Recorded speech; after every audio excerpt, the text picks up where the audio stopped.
जय हिंद समाजवादी साथियों। अयोध्या में बदला प्रत्याशी, नए दलित चेहरे पर सपा का दाव। जी हाँ, जब बात करेंगे, जैसा कि आप सभी लोगों को पता है, अयोध्या में जो है मिल्कीपुर की विधानसभा सीट पर उपचुनाव होना शेष बचा हुआ है। उत्तर प्रदेश में जहां पर 9 विधानसभा सीटों पर जो उपचुनाव है वो संपन्न हो चुका है और उपचुनाव का जो नतीजा है वो आप सभी लोगों के सामने है, जिसमें से भारतीय जनता पार्टी के द्वारा 7 सीटों पर विजय श्री प्राप्त की गई और समाजवादी पार्टी ने 2 सीटों पर ही जीत दर्ज कर सकी विधानसभा के उपचुनाव में। और अब जो है 10वीं विधानसभा सीट को लेकर जो है रण सज चुका है और उत्तर प्रदेश के विधानसभा के उपचुनाव में जो 10वीं सीट है वो है मिल्कीपुर की विधानसभा सीट। और मिल्कीपुर की विधानसभा सीट से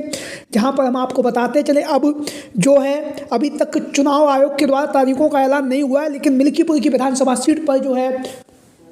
चुनावी रण सज चुका है, जहां पर एक तरफ समाजवादी पार्टी के मुखिया अखिलेश यादव जी हैं तो वहीं पर दूसरी तरफ सूबे के मुखिया योगी आदित्यनाथ जी जो है मिल्कीपुर की विधानसभा सीट से लगातार नजरें बनाए हुए हैं। विधानसभा के उपचुनाव में जहां पर 9 सीटों पर चुनाव संपन्न हुआ, अब 10वीं सीट पर मिल्कीपुर की विधानसभा सीट पर यह रण होने जा रहा है और समाजवादी पार्टी के राष्ट्रीय अध्यक्ष अखिलेश यादव जी के द्वारा जो है मिल्कीपुर की विधानसभा सीट से जो है प्रत्याशी के नाम का भी ऐलान कर दिया गया है। जैसा कि आप सभी लोगों को पता है, अवधेश प्रसाद पासी के जो पुत्र हैं अजीत प्रसाद पासी को अखिलेश यादव जी के द्वारा मिल्कीपुर की विधानसभा सीट से चुनावी मैदान में उतारा गया है, जहां पर अजीत प्रसाद पासी धुआंधार तरीके से चुनाव प्रचार कर रहे हैं, लगातार लोगों के बीच में, जनता के बीच में पहुंच रहे हैं। वहीं पर हम आपको बताते चले विधानसभा के उपचुनाव में जहां पर अखिलेश यादव जी ने जहां पर 9 सीटों पर अपने प्रत्याशियों को चुनावी मैदान में उतारा था, तो उसमें से हम आपको बताते चले इनमें से ज़्यादातर प्रत्याशी वो थे जो समाजवादी पार्टी के नेताओं के परिवार के ही लोग थे। जैसा कि चाहे आप जो है कटहरी की विधानसभा सीट देख लीजिए, चाहे फिर मंजवा की विधानसभा सीट को देख लीजिए जहां पर या फिर सीसामऊ की विधानसभा सीट पर देख लीजिए, तो कटहरी की विधानसभा सीट से जहां पर लालजी वर्मा जी की जो पत्नी थी शोभावती वर्मा चुनावी मैदान में थी, और वहीं पर मंजवा की विधानसभा सीट से जो रमेश चंद्र बिंद की जो पुत्री थी ज्योति बिंद चुनावी मैदान में थी। तो कहीं ना कहीं अखिलेश यादव जी को और ये जो परिवार के जो यहाँ पर प्रत्याशी थे वहाँ पर जनता ने जो है परिवारवाद को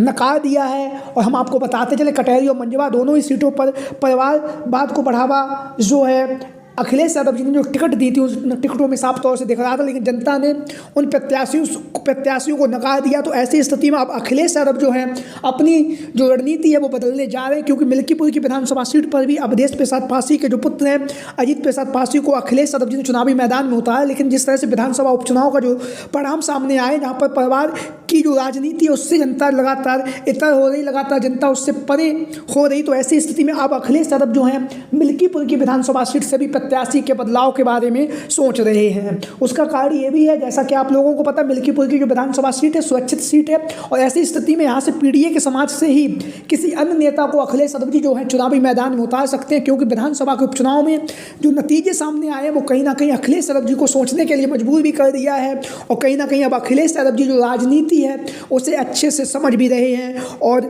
परिवारवाद की जो राजनीति है उससे आगे भी अखिलेश यादव जी जो आम कार्यकर्ता नेता है उन्हें भी प्रत्याशी बनाने की ओर अग्रसर हैं। वहीं पर हम आपको बताते चले विधानसभा के उपचुनाव में जिस तरह से मायावती जी ने अपना परफॉर्मेंस किया है, जैसा मायावती जी के द्वारा प्रदर्शन किया गया, सभी सीटों पर उन्होंने अपने प्रत्याशियों को चुनावी मैदान में उतारा था। 9 की 9 सीटों पर बहुजन समाज पार्टी के जो प्रत्याशी थे उनकी जमानत जब्त हो गई, भाई अपनी जमानत भी नहीं बचा सके। उसके बाद जो है मायावती जी के द्वारा प्रेस कॉन्फ्रेंस में कहा गया कि अब जो है बहुजन समाज पार्टी कभी भी भविष्य में विधानसभा या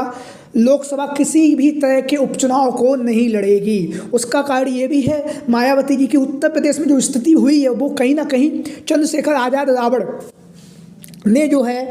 उसमें बहुत महत्वपूर्ण योगदान भी रहा है। हम आपको बताते चले दलित समाज से चंद्रशेखर आज़ाद रावण भी आते हैं और मायावती जी भी दलित समाज के वोटों में ही उनकी अच्छी खासी पकड़ मानी जाती रही है। लेकिन चंद्रशेखर आज़ाद रावण के राजनीति में आ जाने के बाद जो है मायावती जी का जो वोट है वो चंद्रशेखर आज़ाद रावण की जो पार्टी आज़ाद समाज पार्टी की ओर जा रहा है। तो ऐसी स्थिति में अब मिल्कीपुर की विधानसभा सीट पर जहां पर कुछ समय में विधानसभा के उपचुनाव की तारीखों का ऐलान हो जाएगा, तो यहां से हम आपको बताते चले समाजवादी पार्टी के राष्ट्रीय अध्यक्ष अखिलेश यादव जो हैं यहां से अजीत प्रसाद पासी का टिकट काट कर किसी अन्य प्रत्याशी को भी चुनावी मैदान में उतार सकते हैं। इस बात का जो है ऐलान भी बहुत जल्द होने जा रहा है। आप लोगों की क्या राय है? सभी साथी कमेंट बॉक्स में अपनी राय जरूर दें। जय हिंद।